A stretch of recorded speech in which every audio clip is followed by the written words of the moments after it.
আজকে আমরা ডাবল ডিকার ট্রেনে করে তো পৌঁছে গেছিলাম নিউ দিল্লি 10:30টার সময়। তো আজ যখন ন্যাশনাল ইউথ ডে, কারণ স্বামী বিবেকানন্দের জন্মদিন, তো আমরা ভাবলাম একটুখানি ন্যাশনাল ওয়ার মেমোরিয়াল ঘুরি। তো আমরা এখন পৌঁছে গেছি ন্যাশনাল ওয়ার মেমোরিয়াল। চলো ঘোরা যাক। প্রায় 40 একর জায়গা নিয়ে এই ওয়ার মেমোরিয়াল তৈরি হয়েছে। পুরো জায়গাটাই সার্কুলার এবং 4টে কোসেন্ট্রিক সার্কেলে তৈরি।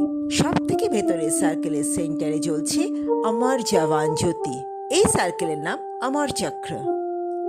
এর বাইরে দ্বিতীয় সার্কেলের নাম বীরতা চক্র। এর দেওয়ালে ব্রোঞ্জ ক্যাফটেড মুরাল দিয়ে তৈরি গ্যালারি আছে। পরের সার্কেলের নাম ত্যাগ চক্র, যেখানে গ্রানাইট পাথরের সেই বীর যোদ্ধাদের নাম লেখা আছে, যারা দেশ ও আমাদের ভালোভাবে বেঁচে থাকার জন্য শহীদ হয়েছেন। এদের সবাইকে আমার প্রণাম। সব থেকে বাইরের সার্কেলের নাম রক্ষা চক্র, যা নানা রকমের গাছ দিয়ে সাজানো। এটা battle of Longewala, India Pakistan 1971-এর যুদ্ধ। এটা ব্যাটেল অফ গঙ্গাসাগর, এই যুদ্ধে বাংলাদেশ তৈরি হয়েছিল।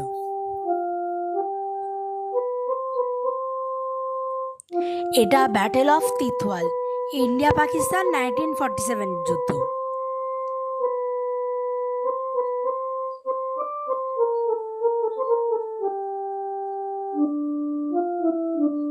এগুলো ভারতীয় সেনাবাহিনীর বিভিন্ন সিম্বল।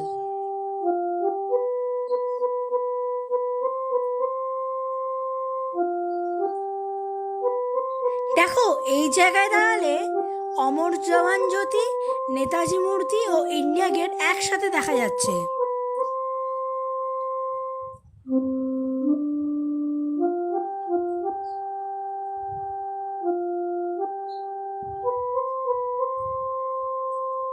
এটা ব্যাটেল অফ রেজাংলা, ইন্ডিয়া চাইনা 1962 যুদ্ধ। এটা অপারেশন মেঘদূত 1987, সিয়াচেন গ্লেশিয়ার।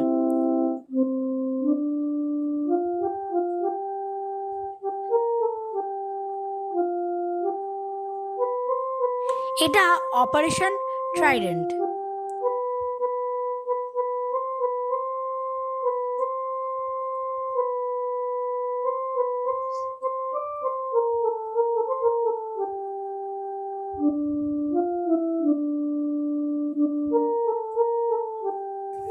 এটা অমর চক্র সার্কেল, আর যেখান দিয়ে লোক হাঁটছে ওটা বীরতা চক্র।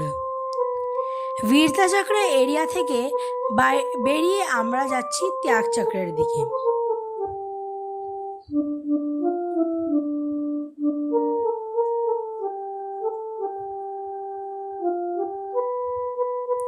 এটাই ত্যাগ চক্র।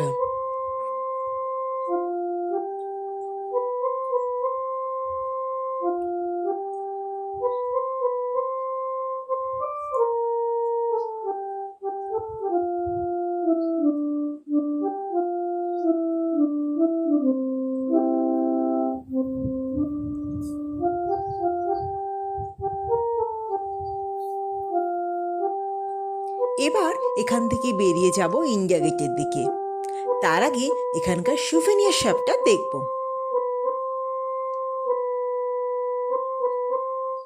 এটাই সুভেনিয়ার শপ। এখানে ছবি তোলা বারণ, তাই ভিতরটা দেখাতে পারলাম না। এখানে আসতে গেলে নিউ দিল্লি রেলওয়ে স্টেশন থেকে 100 বা 120 টাকা দিয়ে অটো রিক্সা বুক করে আসা যায়। নিয়ারেস্ট মেট্রো স্টেশন হচ্ছে খান মার্কেট, সেখান থেকে 7 মিনিট হাঁটা।